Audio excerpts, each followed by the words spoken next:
Your mental firewall has just been breached. My left-handed radio. Forever. Dog.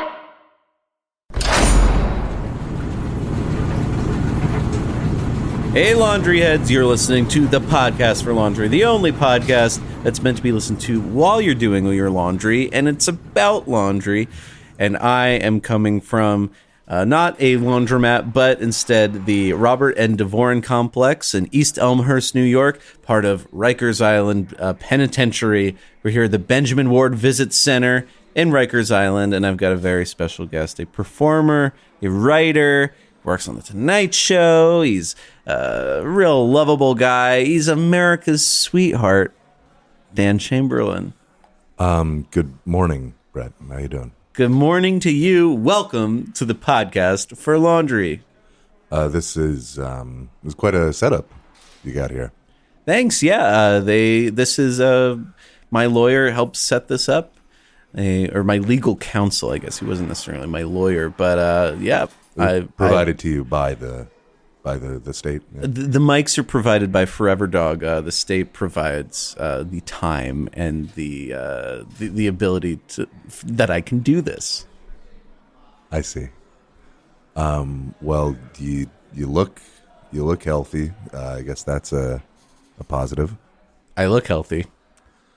You got You've been working out, but I don't know. People come on this show and they, especially since I've been in prison, they feel the need to sort of address things about like how I look or how I'm acting. Well, nobody's seen you, Brett. Nobody knows what's going on. I get a voicemail from a state official. I take a train to a bus to a boat to another bus to come meet you at prison. Yeah, at 8:30 in the morning. It's there's some questions. Okay, well, we'll get into that. But I think the real important thing to talk about is what's your turge? Hold for bumper. Dan Chamberlain, what's your turge? I like the Tide with the Febreze crystals in it. Tide. Sorry. Do you consider yourself a laundry head? Do you like to do laundry? It's a necessity, I guess. You gotta. The way you present yourself to others is often shapes. What does that mean? The way you present? You get a Is that about the way I'm presenting myself? Because I'm not doing the laundry in prison. Okay, if I were, I'm saying that I wouldn't be so wrinkled right now. If that's what you're calling out, I'm not here to diss your clothes, man. The state provides these clothes. I get it. Yeah. And when I was doing the laundry for for this whole complex, the RDNC, I was doing a really good job in the whites for whites. And this is, what color would you say this is? I'd say white. I'd say off-white. So don't come into my house. But they don't let you do that anymore either. You lost that too. They took that away too, huh? Yeah. Why do you think that is, Brett? Because I did a alternative comedy show, and people didn't like the bits I did. They didn't like my funky dancing, and they took my rights away because I kind of felt they took your rights away for funky dancing. Well, just look.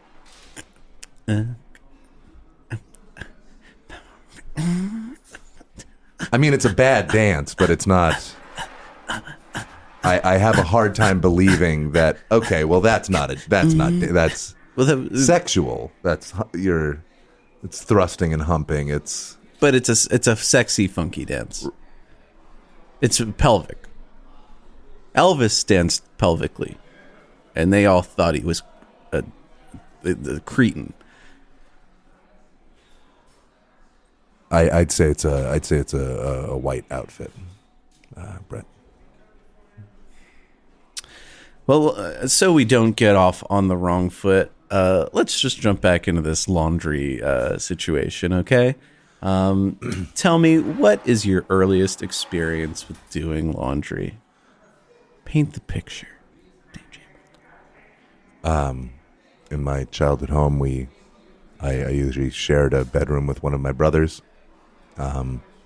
We had a hamper in the corner, and while we were too short to operate the washing machine ourselves, it was our obligation to bring the hamper downstairs and put the clothes push them over the top into the washing machine, and then Mom would be responsible for the detergent and turning it on. Yes, honey. I love that. That's so much fun. You know, just the image of two strapping young boys carrying the big loads of laundry, tossing them in, saying, "Mom, it's yours from here." Where'd you grow up?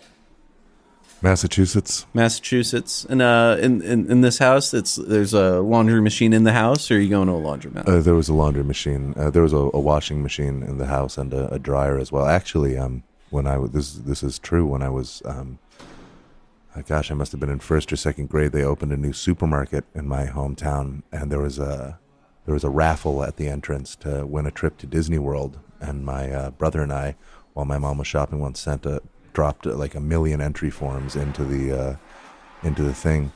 And a week later, they called, and we had not won the trip to Disney World, but it had in fact won a new Whirlpool washing machine. Even better.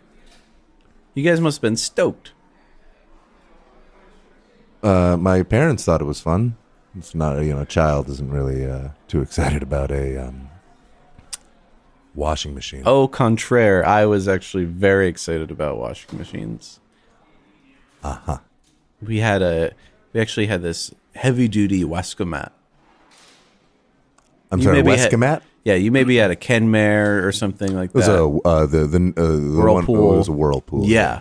But we had this heavy duty thing, and I'd brag to the kids in school. I'm like, "Oh, you're doing your laundry, and must fall apart and stuff."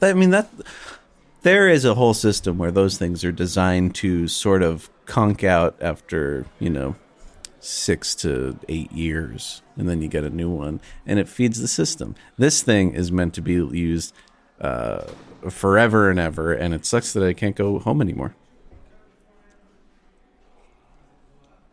What kind of how do you do your laundry now?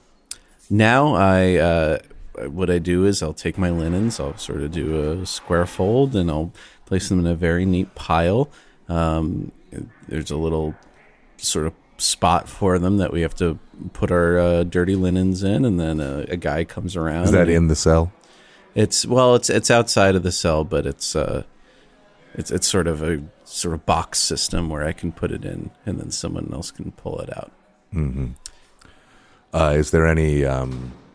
Normally, that would be me doing that. I'd be the one walking around whistling a happy tune, sort of get Edward Train song or something, and then I'm just picking everything up and loving life, and I got the big cart. And yep, just another positive thing in your life that you let fall away. Tell me, is there any sort of appeals process? Anything you can do to, I don't know, maybe get back in the warden's good graces to get you back? Maybe something positive in your life. Well, there is an appeals process to maybe get out early on good behavior, but I did sort of cause a stir with my funky dancing. I see. And I did. They are investigating a suicide. I'll just leave it at that. Obviously, it's not my suicide. I don't know how I could be responsible for someone else's suicide. Being responsible for someone else's suicide is that's murder, is what that is. That's a homicide. But how do you homicide when it's a suicide? I can't help if someone's crazy and bashes their head into a wall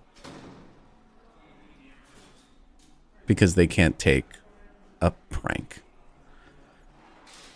So you drove someone to kill themselves here in I don't have a jail. car. I don't have a car in jail. I haven't even driven anybody anywhere. Jesus. I know you don't have a car. You encourage someone. There's a court case in Massachusetts just this past year. A young woman was put on trial for encouraging her boyfriend to end his life, and she was found guilty. Mm-hmm. I didn't encourage this guy to do shit. In fact, you might say I put a smile on his face. Why might I say that?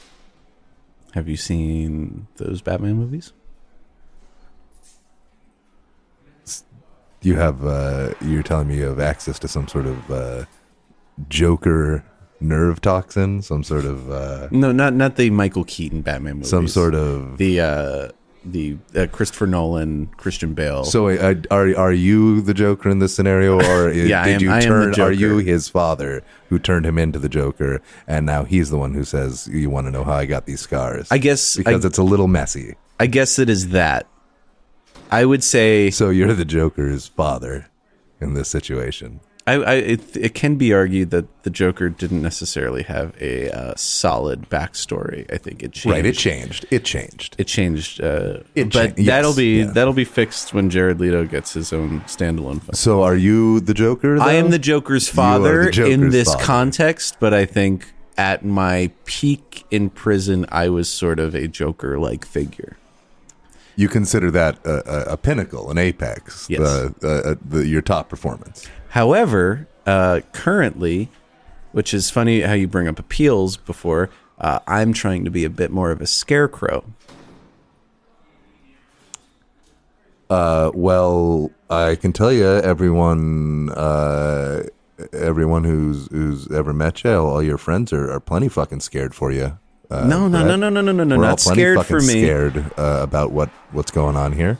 In fairness, Scarecrow is not the most memorable villain, so I'm gonna tell a little story. In the movie, his goal, Batman Begins. Batman Begins, the first With, of the trilogy. Dr. Jonathan Crane, as played by Cillian Murphy. Cillian Murphy. Which I think I'm also a bit of a Cillian Murphy type, just attractiveness. And Cillian Murphy was trying to sort of poison Gotham City's water supply. Yes, and then they'd vaporize the water, and the fear toxin would cloud the air, cloud the senses, and then Ra's al Ghul and the... Okay, well, we don't need to get into Ra's al Ghul. That's complicating. I'm just trying to... The Scarecrow was a minion of Ra's al Ghul. Have you seen Batman Begins? But I don't have a Ra's al Ghul in my situation, so... So you're the Joker's father and Ra's al Ghul, and you're pivoting I'm to a not... No, Scarecrow. I'm not Ra's al Ghul. Is that the man pulling the show. You're not the man pulling Liam pulling the Neeson? strings. Or Yes, is that... yes. Okay, yeah, I'm not him. He disguised Is himself that as... Liam Neeson or is that Ken Watanabe? Ken Watanabe disguised himself as Ra's al Ghul, and Gotham will be destroyed. Yeah. And then he's, I am Ra's al... Okay. yeah, okay. Liam Neeson pretended to be his manservant Ducard. Well, in fact, Ducard was, in fact, the true Ra's al Ghul, as revealed on the train fight at the end. So no one's pulling the strings here. Okay, yeah. I don't know if there's a Ducard in this situation, but I guess if Ducard is undercover as Ra's al Ghul, I believe I am the top of this crime pyramid. This pyramid. So what he was trying to do is he was trying to vaporize this fear toxin so that everyone in Gotham City would see their worst fears come true. Which I think is maybe a step too far. All he really needed to do was get that fear toxin in Batman, because Batman seemed to do enough damage on his own. So what I'm trying to do is I'm trying to create a similar situation for a mutual friend of ours, Joe Rumrill. I'm trying to create a reality of fear that he can exist in, because I'm just going You're to trying level... to poison your friend's opinion of Joe Rumrill. No. This you're getting it mixed up again. What I'm trying to do is Joe Rumrill is a shady criminal. He is the reason why I'm here. He is parading his success in getting me into prison by framing me for this and that and the other thing. He's carrying around Tidy, who is a sidekick of mine, sort of my Robin. Or no, I guess if I'm the Scarecrow, then maybe he's my Carmine Falcone. But Joe is Batman. Joe is the Batman in the situation. So I'm trying to put the fear toxin in him. Uh-huh. So he is existing in a reality where everything scares him. Around every corner, there's some scary thing. And this is where you come in. You're sort of a minion of me. So who is Scarecrow's minion? I don't think he had a minion in those movies. Scarecrow was a minion of Ra's al Ghul. Well, actually, he did work under Bane, and Bane had tons of minions, so... Bane himself, though, a pawn of Talia al Ghul, daughter of Ra's al Ghul. Yes. So, the top of the pyramid is always Ra's you know al what? Ghul. I would say at the beginning of The Dark Knight, I forgot Scarecrow was in that movie, too, where he's like, is that the Batman? Or no, that was in Batman Begins, but I believe he was in all three films, which is shocking that he's maybe the least remembered, or at least fondly remembered character. So I am the Scarecrow. Well, I guess you've got that in common. I'm going to ignore that one. So I am the Scarecrow. Joe Rumrill is Batman. I'm trying to create this sort of circus of terror in his life. And don't take circus too seriously because you'll think Joker. No, it's not a joke. Is that a joke? No. It's not. Yeah, it's not. No, so I'm Scarecrow was very serious, actually. Look, I don't know what's going on between you and Joe, and You're my minion, okay? I'm not your minion. I have the fear toxin, and I'm about to give it to you, and I need you to inject it into Joe. And I don't mean a literal fear toxin. I just mean I want him to pay for his crimes. Because I'm here, an innocent man. I didn't kill anybody. Look, whatever you did to get yourself here. I didn't kill anybody. Whatever you did to get yourself here, you did. Joe Rumrill did. Uh-huh. Mm-hmm. I am the guy at the center of that large pit in The Dark Knight Rises, and everyone's going, that's Batman. See, awesome. And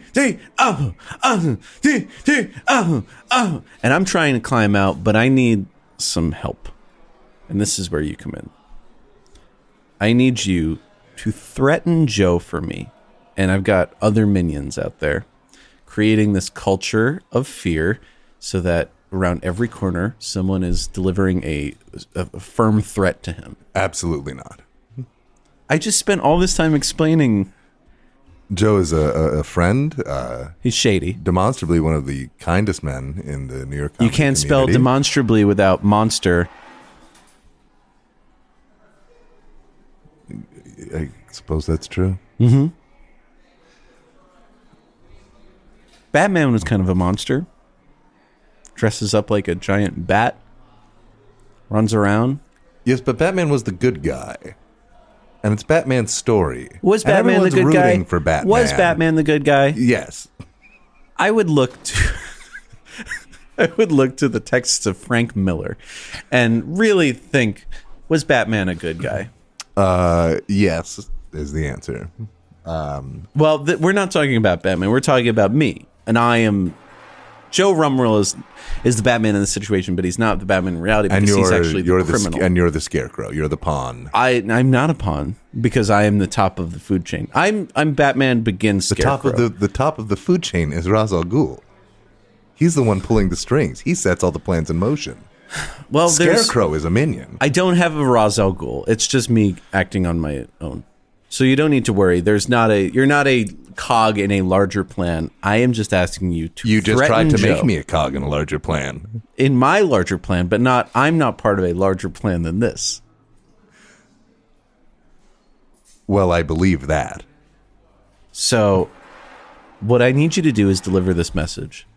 Say, either you need to come and serve the time that Brett is serving for you, or and this is real serious, you're dead meat. And then walk away.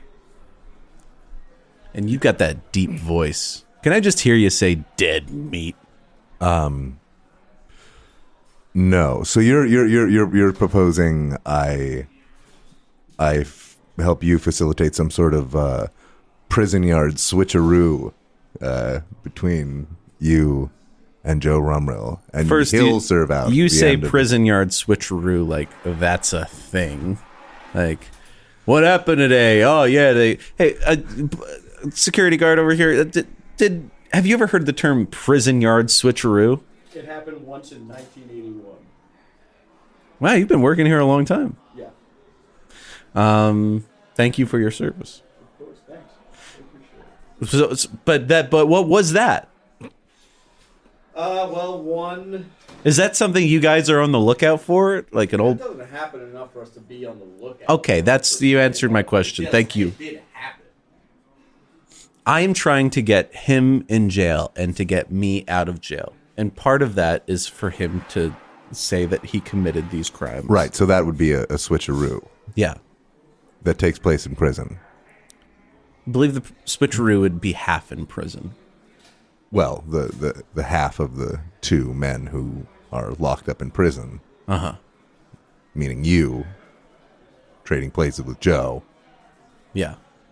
And the idea is that no one would notice, that he would be shamed and humiliated as you have, that all his friends would be worried about him, that no one would know what's going on with Joe. Ideally, he is living... Ideally, right as we speak, he's living in a reality where people are coming up to him left and right, creating this culture of this madness that he has to deal with, where the only way he can put a stop to it is by taking the rightful punishment. And these are your machinations. Yes.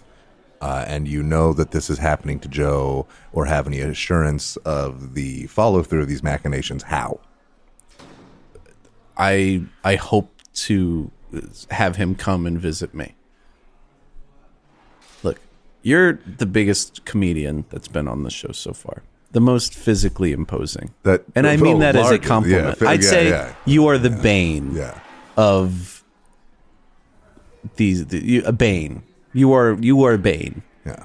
And you need to break me out of prison, just like Bane broke all those people out of prison to take on the 1%. Bane shatters Batman's spine. But Batman's a bad guy.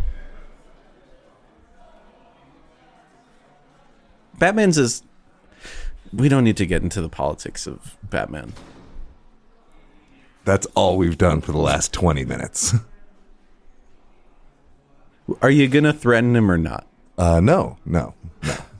Why the F not? Because Joe is a friend. I trust him. I enjoy his company. Okay, if you trust him, then maybe he trusts you. Can you at least tell him to come to prison so I can create at least a small intimidation scenario to get my ass out of prison? I think you two should talk out whatever this is between you guys. Okay. Will you deliver the message for me? Because I made a list of the guests I wanted to come on, and it's really I will tell Joe to appear on this podcast. I'm not going to tell him he's dead meat. You should say Brett says you'll be dead meat. What? The pitch is down at the end. I'm not going to do that. I'm not going to threaten my friend. If Reggie over here, my buddy, said that you are dead meat, and like, I would want to know, was he like, was he dead meat, or was he like dead meat? I tell you what, I'm going to tell Joe to come on the show. Reggie, And if can you say dead meat? Let me smell your cut. Well, that didn't. I will tell Joe to come on the show, and if he decides to come, great. If he doesn't, that's the end of it. No.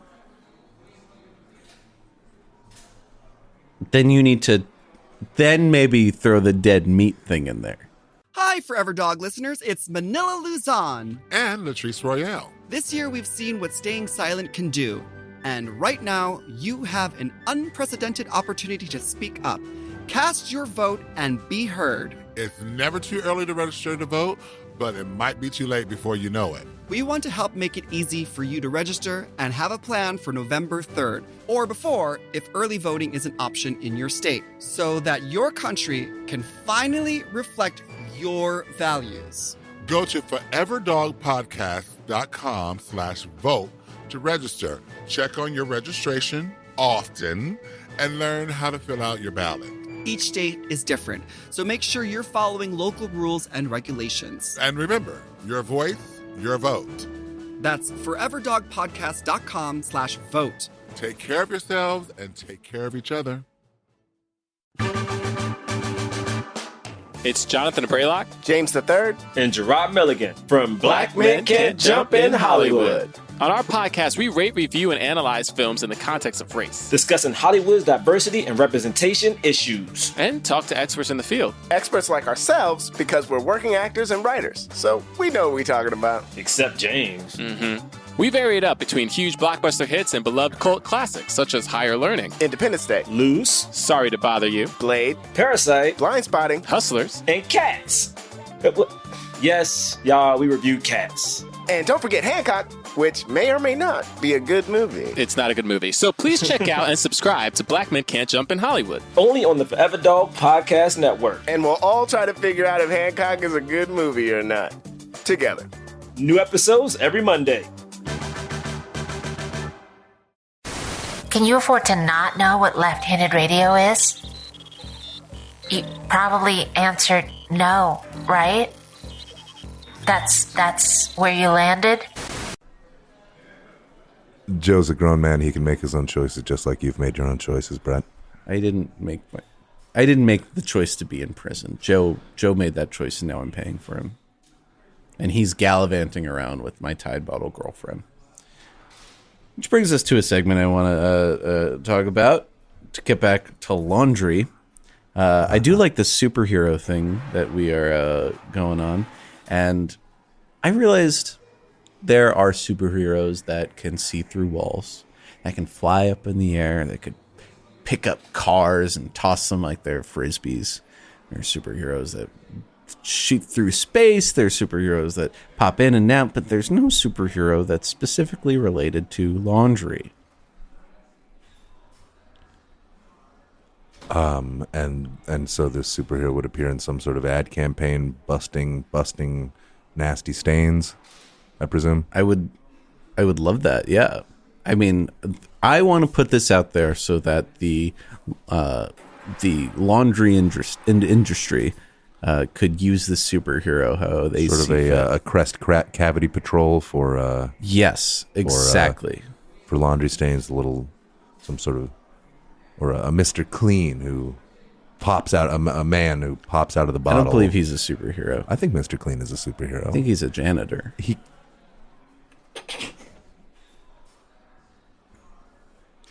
You open the bottle of Mr. Clean, a plume of smoke emerges, and then a muscular man in all white, like me, with a shaved head and a pierced ear, with his arms crossed, is standing he a before genie? you.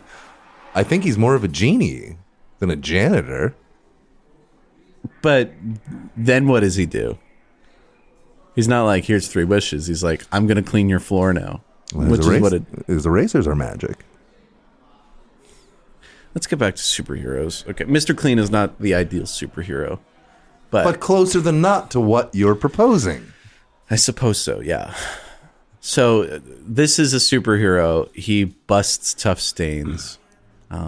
we've gotten to this realm before on the show. Emmy Blotnick and we helped create this perfect action movie with me as a potential like sort of James Bond of laundry. Cola Skull and I created a sort of cartoon character named Jesus Christ the Laundry Monster. Even last week, Gary Richardson and we discussed a potential laundry adventure in which a T-shirt named Brett goes through the earth and has to stop and do laundry because he gets dirty along the way on his way to China. Which it's still not. It's not there. Now that I'm saying it out loud, it's not there. But I want this superhero to be there, and you seem to know quite a bit about superheroes. So let's talk. He busts stains, right? Is that his power? Is that he clean? He can clean? Yeah. Or maybe he dries. I think you've got to be all in one. Okay. I think he's washer dryer. He's gonna bust stains, and then here's the coffee's out, but I'm dripping wet, and he puffs his cheeks up real big and goes, and that was great. great. And there you're standing, and then it's just ready clean. for the big interview. Yeah. Okay. So in this scenario, you've spilled coffee on yourself on your way to a job interview. Yes, I think we got that. So maybe like start with a name, I guess. Like just like any good creative project, we'll start with the name and figure it out from there. Yeah. So is he male or female? Or is he male or female? Or you know what? Let's throw gender aside. Let's say he's gender nonconforming. They're gender nonconforming. Well, no, he is the superhero. Right, but if a person is gender nonconforming, then it's their preferred pronoun is they or they are often. But yeah, he looks like a dude.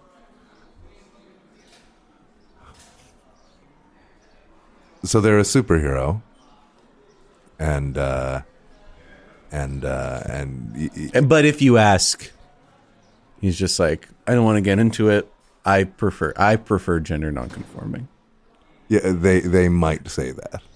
Okay, but no, like if you were to ask him, he would say that. They might. I'm just trying to be woke here. They might say that. It's best to defer to their preference. Okay, so they are a superhero, and first off, I think this is we're already politically way surpassing a lot of these, like all these. Like, again, just where you want to start with any creative project. Well, we know that this superhero is. Let's think of the name, the politics, and then we'll go from there. And then the rest is just gonna write itself. So we do need a gender neutral name. Was it like? It's wash, or like it's. I like wash. Turge. Turge works. I like turge. Yeah. Perhaps. Or it could be like a turge. Could be like Superman. His true name is not in fact Clark Kent, but Kal-El. Perhaps a turge. Yeah. Is the sort of this hero is from another. Certainly not of Earth. If they can. So this is a being of alien origin. Yeah, I think so. Your Martian manhunters, that is aware Phoenix, of Earth's sort of gender politics of the time, and is woke to that. So probably raised on Earth. Well, it could have happened on their planet too. I suppose so, but then I don't know if the pronoun thing would be the same. I'm just trying to make it easy because I don't want this superhero to be like, what is this laundry? I don't think they have to be like anything. We're inventing them right now. Yeah, but you're really slowing the process down. So Turge is Turge becomes Wash. Okay. Well, now Turge becomes Wash. It seems like trading, like the washer, like the sort of speed clean. That's not a. I think Wash is a great superhero. I think Venom, Spawn, Wash. Okay. So it's like a Venom, Spawn sort of edgy. Yes, yeah, character, yeah. like a Todd McFarlane. They can recognize and blast the dirt because they are of the dirt. And yes.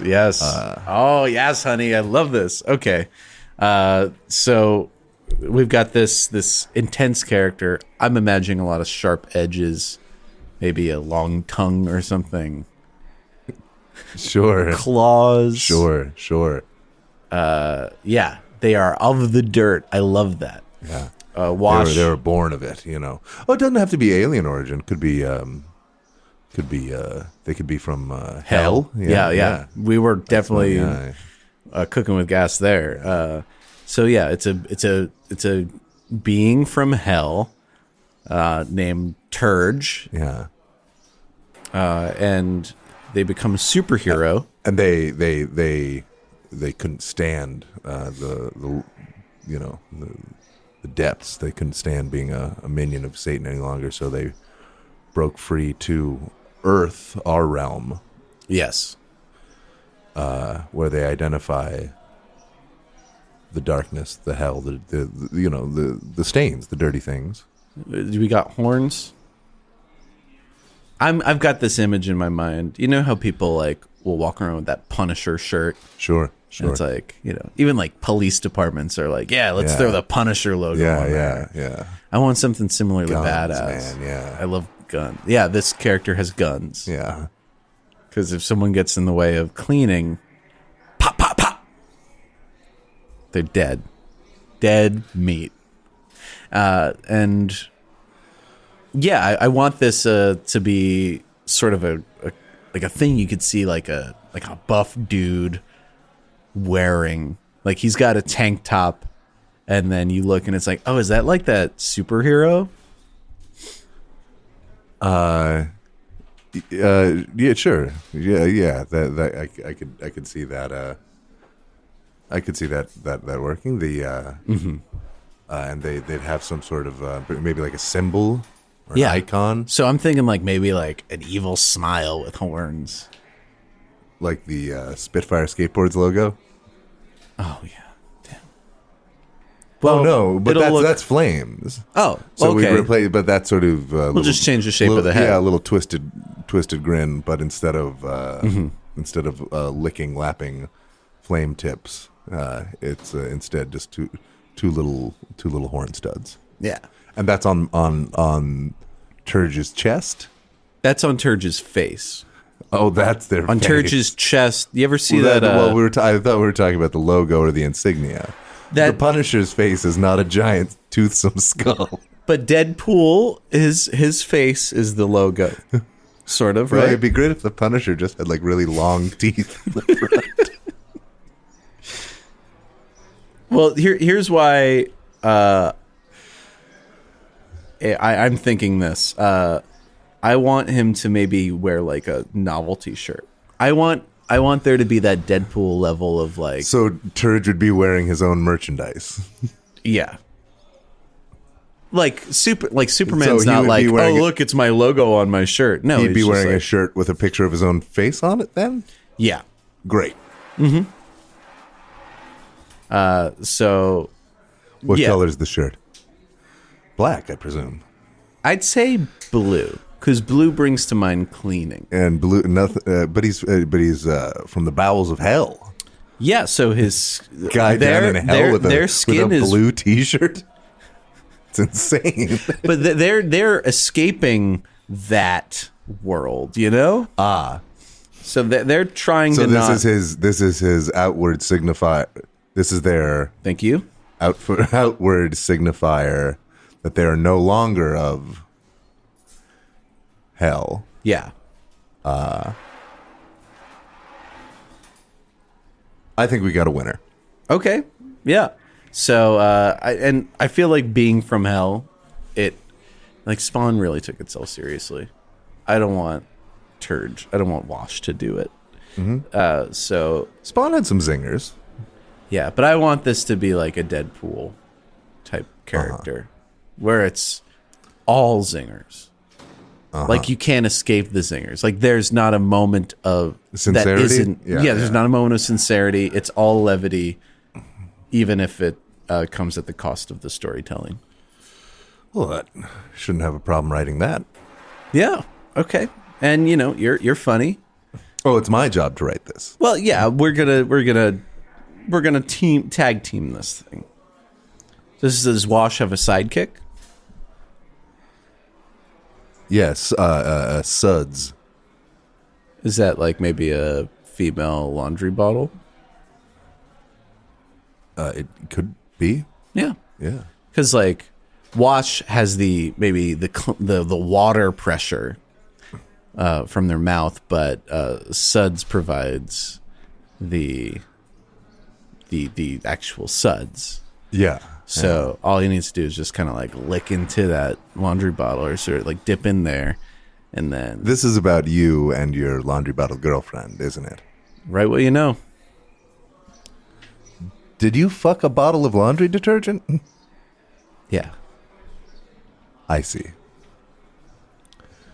And now Joe Rumrell is Joe Rumrell.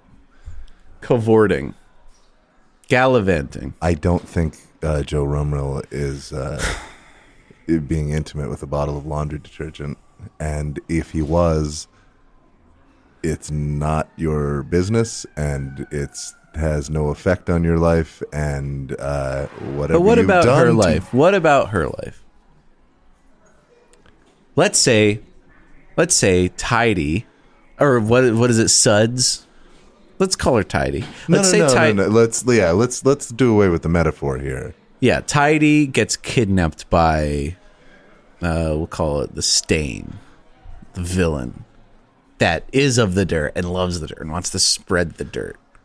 And it's just a shitty person. So you see Got a yourself, dumb fucking mustache and a sort of cartoon T-shirt. You see yourself as a fucking unkempt hair. It's just like fucking hippie. and so you are you, Brett, represent the I think you're gender reading. non-conforming creature from hell in a blue T-shirt who is here to. The T-shirt could say, "This is my laundry day shirt."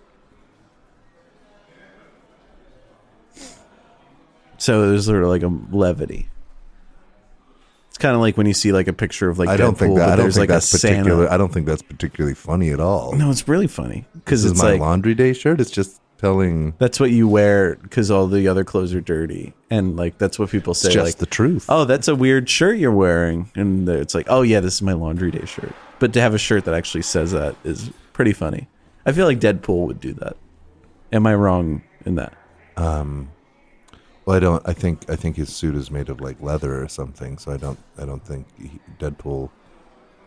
I don't think we ever see him cleaning his. Well, Deadpool at one point wears a T-shirt over his suit. It's more mesh, though. Really. Whatever. So it's a mesh shirt that says, "This is my laundry day shirt," and or maybe the shirt says, "My costume is in the laundry." Like there's like maybe like a superhero suit that Wash is supposed to wear. So And what happens when Turge encounters the Stain? The Stain. Also, in this scenario, Turge and Tidy are already together. So what's the conflict? Well, the Stain stole Tidy I see. from Wash, and now Wash is on a mission to reclaim their love, and has to kill the Stain. And because it's this Todd McFarlane sort of style, like with Deadpool's jokes. Are you threatening Joe Rumrill right now? Wash is walking around with a gun, just boom, boom, boom, like What the shoots, fuck? shoots, What the fuck, man? shoots the dick What the off. fuck? Like, how you gonna fuck Tidy with no dick? What the fuck, Brad? What? Did you just threaten to kill Joe Rumrill with a gun? I threatened to shoot the Stain's dick off as Wash. That doesn't kill a person. It just means you shot their I didn't penis kill off. anybody. I didn't kill anybody. I just did everybody a fucking favor. Wash did. By Because taking... the Stain's dick off with a gun. Okay. And then as the Stain sort of is crumpled on the ground, Wash picks up Tidy. Okay. Does a little Yep. sort of shows off what Wash can do, which we're gender nonconforming, so I don't want to go into specifics there. But there's a thing that happens, and it really hurts the Stain's feelings, and then gun to the head, boom, death. I love it. I love it. Cut the check. So how much longer are you in jail for? Ideally, not long at all. I'm getting out because of Joe. I will tell him to come. You know what I'd if love he does to? or doesn't, I'm not gonna threaten. Throw some whatever's 80s going on music between in there, you guys. When Wash is like fighting like criminals and stuff, like that's just like Love My Way by the Psychedelic So Furs is you playing. see yourself as some cleansing angel of death. Yeah. Oh wait, me or this? You? Yeah, no, I do. Yeah. In fact, let's say I were hypothetically responsible for a couple people's deaths. Maybe the world's a better place because of it. That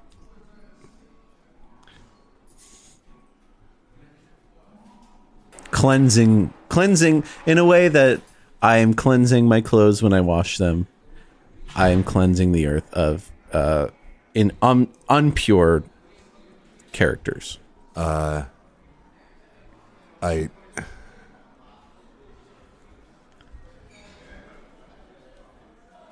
Let me smell your cunt. I gotta tell you, I'm like sad. I'm so much sadder right now, Brett, than you could possibly imagine. Well, don't be. Because I'm getting out of jail. I didn't know that things were this broken in your brain. I didn't know that things had become so unhinged, and I feel like such an asshole. I was worried, and I was worried, and I didn't do anything, and I didn't say anything, and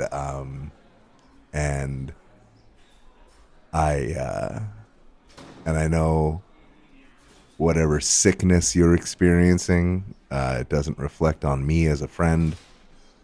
But in the moment, it feels that way in the moment. And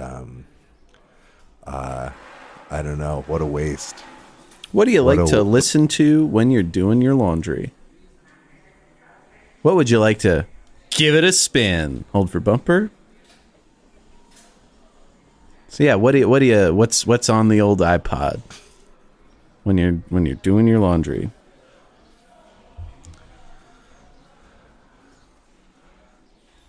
I've had music, just music. What's you spinning? And if I'm in a lately, I've been listening to a lot of '90s rock, a lot of like Wallflowers and Gin Blossoms and stuff. Oh, cool. Well, thanks so much for coming on the show, Dan. Yeah. It was a real pleasure having you. Just right now, your load's probably done, so go check on it. And Dan, I would just remember, tell Joe what I said. Yeah, I got some thinking to do. And then also I want to give this to you. This is a packet I wrote that when I do get out, maybe you could put it on the big guy, Jimbo's desk, if you know what I mean. Tonight's show. So there's some laundry jokes. Those are evergreens. And I'd love for you to just pass it along. Yep. All right. Don't forget it. And thanks so much for being on the show. Good tidings to you. Yeah, I'll